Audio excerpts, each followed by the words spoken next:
Good morning, everyone. Good morning. There we go. I'm very excited to be here. I'm also a little daunted to follow Dan. That was very inspirational. And as you were talking, Alice, about what to write down, I saw Dan had a bunch of smart tools up on a slide. I think we have a smart tool. So because I know he's going to forget things after 3 hours, I will send an email right after to make sure that one day we can get ClearSlide Smart Tools up on his slide. So that is my takeaway for the day. Well, great. As Alice said, I'm Michael Schultz. I head up marketing and business development for a company called ClearSlide.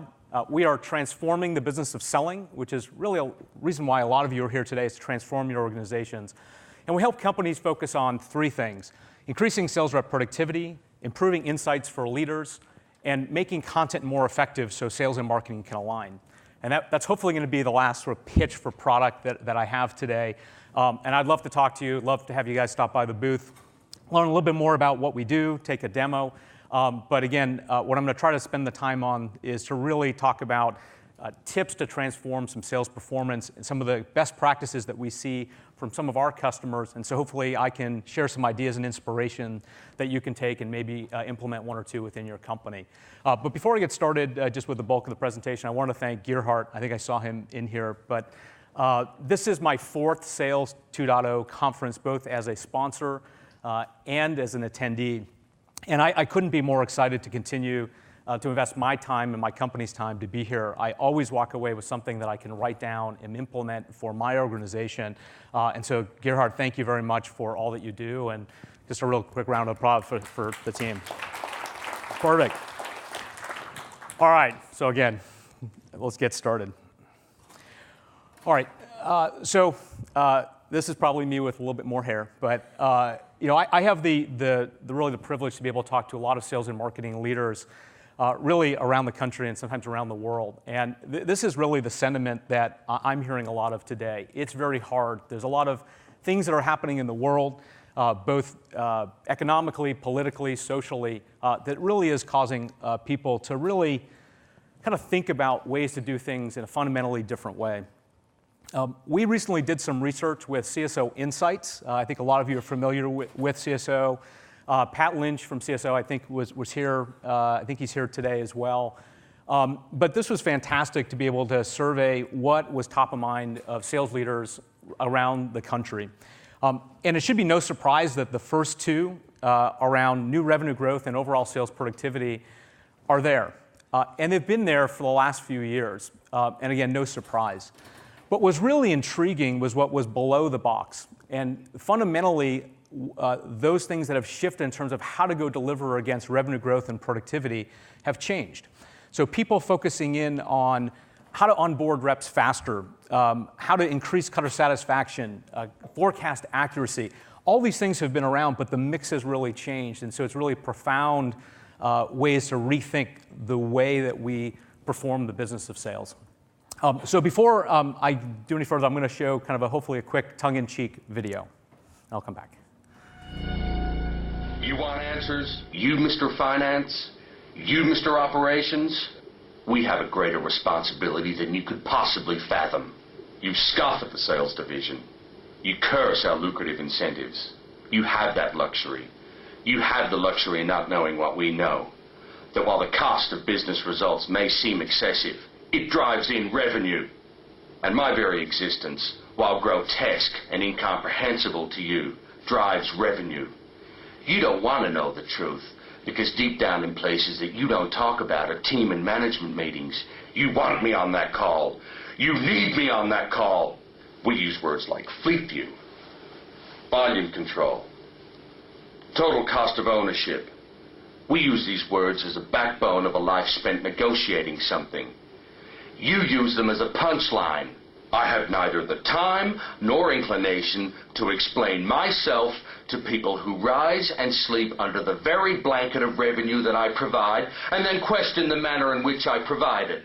I would rather you just said thank you and went on your way. Otherwise, may I suggest you pick up a phone and make some sales calls. Either way, I don't give a damn what you think you're entitled to. Did you? All right. Well, we're certainly all a few good men and women, and I know that was clearly tongue-in-cheek. But there's something really there about how difficult the jobs that we all have are.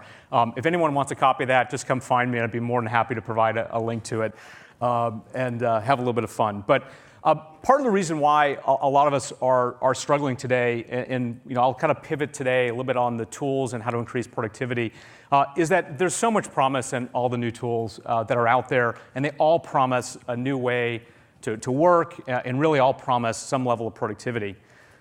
But the reality is that it's overwhelming. The average sales rep uses between 5 and 8 tools outside of CRM just to do their job on a daily basis.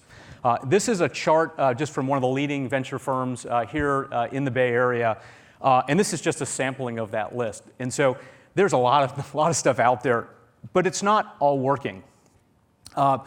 The challenge is that despite the investment of tools, that when you prospect, as you're managing opportunities, as you're dealing with customers, it's all very disparate and it's very not connected together, which really leaves something we call the interaction gap, where it makes it a lot harder to get business done.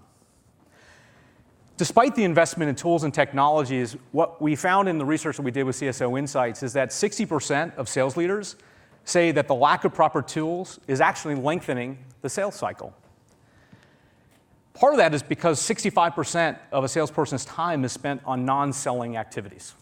Right? So again, despite all the investment of time that was meant to help increase productivity, people are spending less and less time being able to go sell. So again, there's a gap. So kind of at our fundamental core, we believe there's a shift to something called the sales engagement platform, which is really about combining content with integrated communications, analytics, synced with CRM, that can really provide guided selling to help those actions. So there's a great new report from Aragon Research that's out that talks about this emerging trend. Just drop off your business card, hand it to me. I'll be happy to send you a copy of the report. But I think it really ties into some of the things that Dan talked about earlier about how to be smarter and how to be better at what you do. And so the rest of this will talk about some really great ways that we see companies seeing some accelerated performance. So we'll start with some of the tips. I'll show you the doom and gloom, and then share some best practices that we're seeing. So the first one is about using engagement data versus activity data. So I'll spend a little bit of time talking about this one.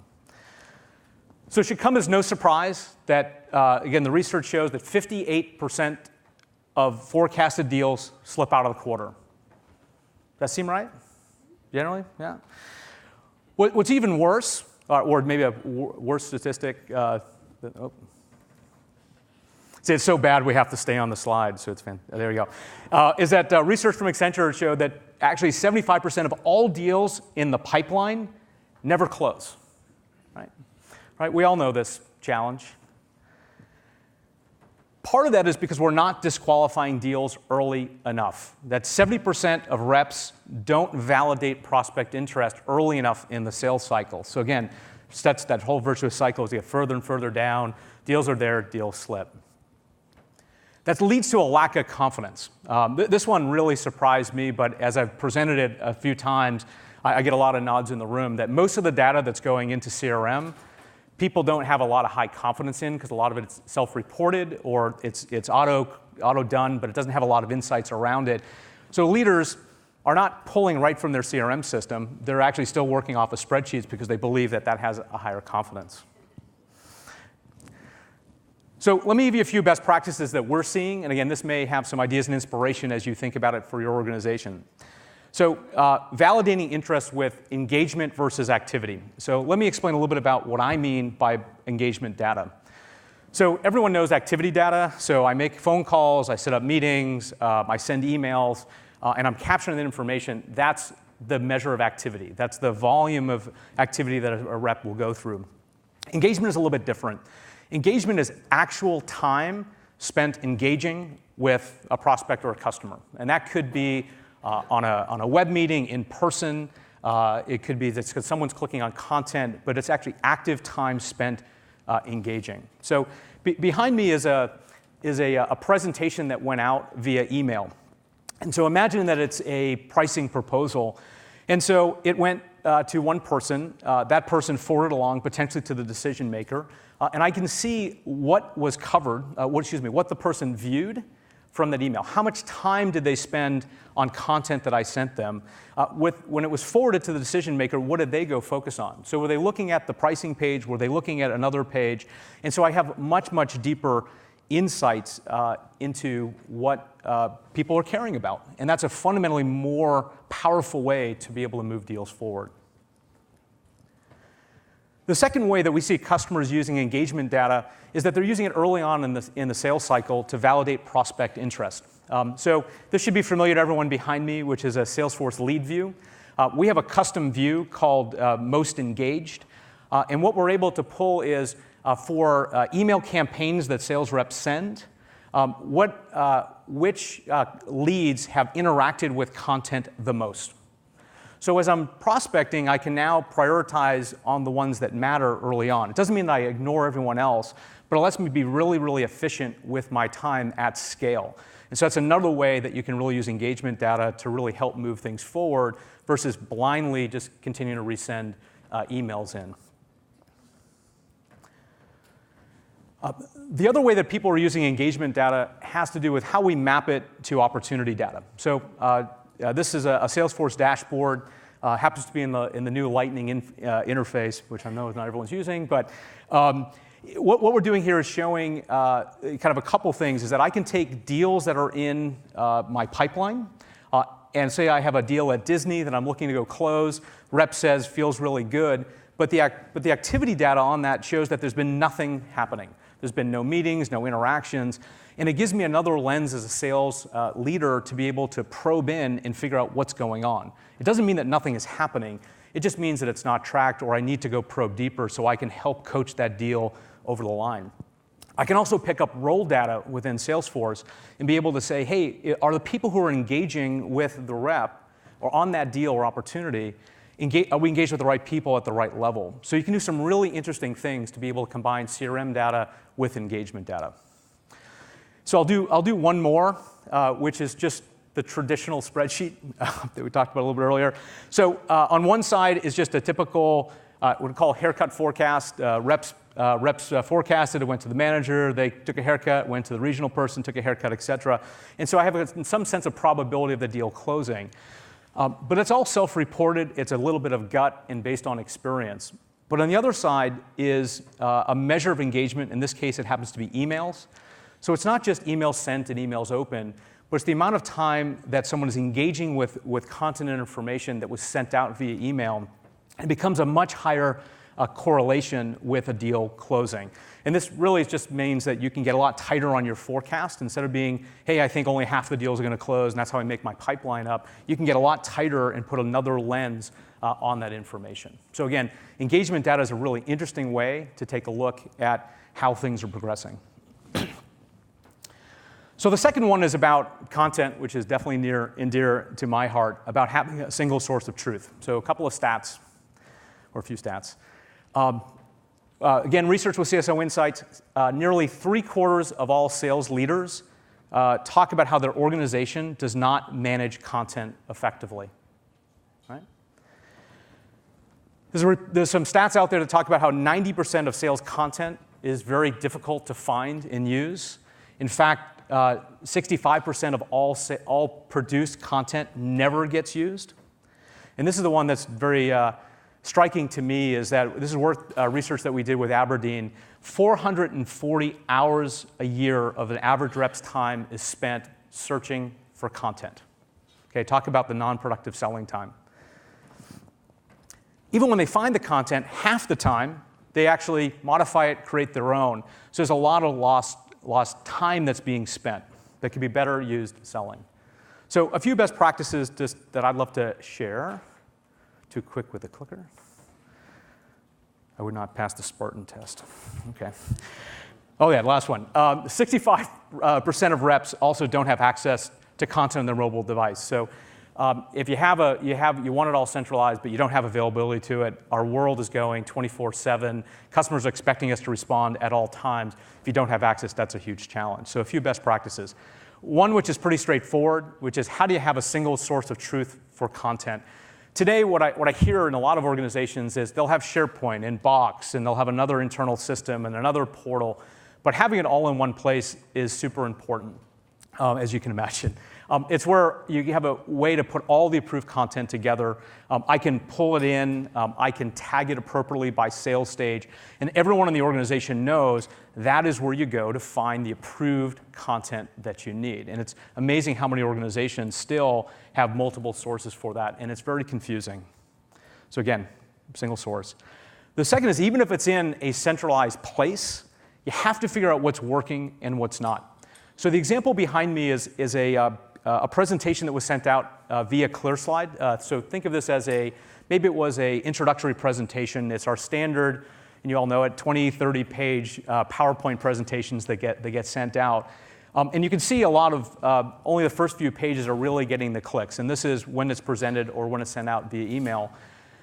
And so it gives you really good insight into where the interest is at scale. And so it provides great information to be able to share back with a marketing team or sales enablement team. Because what if the most important information was on slide 12? Or what if the really thing you needed to go do was move towards a demo at a particular stage in the process and you were never getting to it?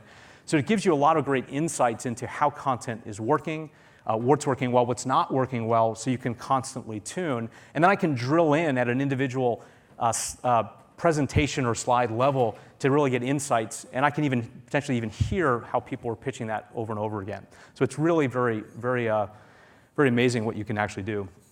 And as you can imagine, mobile, I'll kind of come back to that, but I'll do it as a kind of a quick example.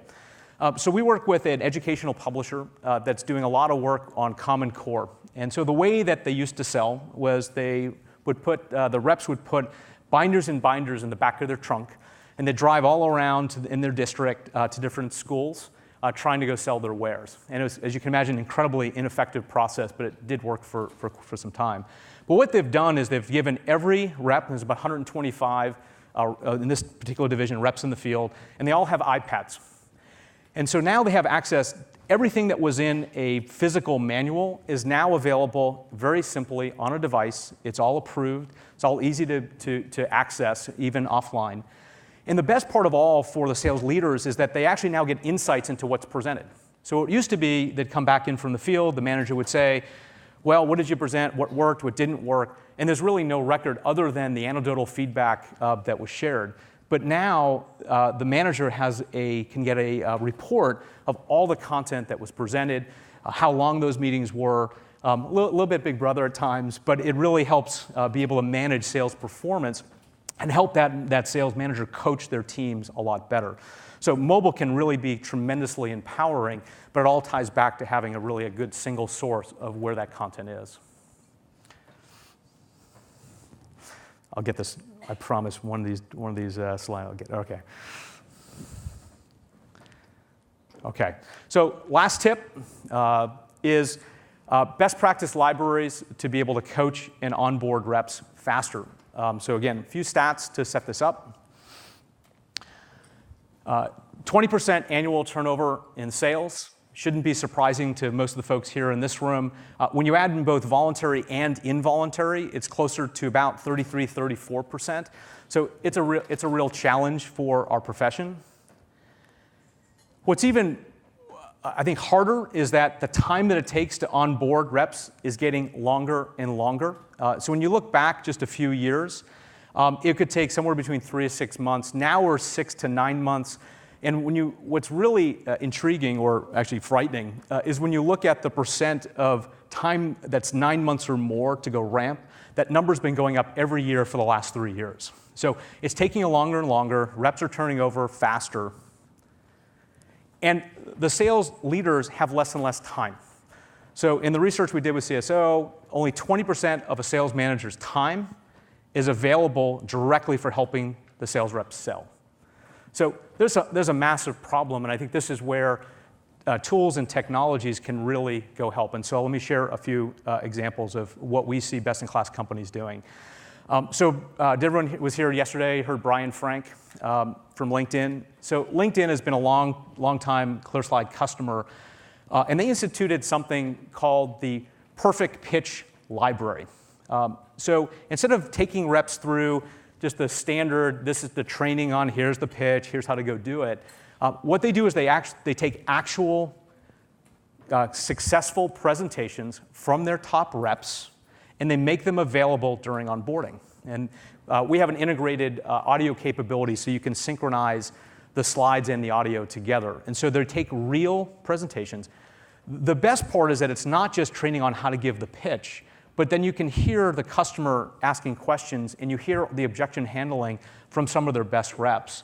And so it's a much more efficient way to really help scale the onboarding, and it makes reps smarter, and it actually eases the burden on some of the managers for some of that onboarding. They can say, just go see how this particular person did it. So, and it becomes a great body over time. The second is about real-time activity feeds. Judy talked yesterday about millennials and the kind of the great things about the way that they bring creativity into their jobs, but they also like learning from each other. And it used to be that reps didn't like to share all the best pitches because they really wanted to kind of get there on their own. But what we find is that a lot of the younger sellers today love sharing information. And so a real-time activity feed can really help make sure that the people can learn from the best. They can follow the best, learn from the best, and it becomes a really efficient way to help scale the onboarding and coaching of reps. So again, reps learning from each other. The next one is a kind of unique capability that we have with ClearSlide, but I think others have some similar things as well. It's called follow. So as a rep, as a leader, I can follow deals, or in this case, opportunities. I can follow reps, and I can follow pieces of content. And so I'm always up to speed on what's happening because, again, I don't have the time to go be able to do everything. And so I can focus on the things that matter. So if I really care about a particular opportunity closing, I can get notified when a pitch has happened. So I can go back after the fact and use that artifact as a way to go drill into the deal, figure out what went on so I can coach on some next steps. So having the ability to truly at scale, staying on top of deals is really critical. And then I think this is the last one. It's on leveraging recaps. So we have a record feature. And there's a lot of great tools out there that do some similar things. But the ability to take the slides with the audio together on an online meeting and be able to have it available for instant playback becomes really critical to be able to coach a deal forward. So if I missed a meeting as a leader and I want to go drill in, or I want to stay on top of how someone is presenting over time, I now have an amazing artifact that's, again, not only captured in a tool like ClearSlide, but also synced back to CRM, so I always have access to that. What I find also as well is that marketing teams really like this as well because they always complain about not going on enough calls, or salespeople complain that marketing never understands what's going on. So the ability to actually see how things are presented, to be able to help tune and move things forward is quite a very unique capability that people can really take advantage of. So just in summary, kind of 3 things, just practical tips. So focus on engagement versus activity to really help think about how to move and prioritize deals forward. Have a single source of truth on content, but it's not just having that single source, but understanding what works and what doesn't. And then third, really focus on having a best practice library so you can really help onboard and coach much more effectively. And I believe that is it. And I don't know if we have time for questions, some people can find me later. But Alice, whatever we're going to do. Cool. Anyway, thank you, everyone. So.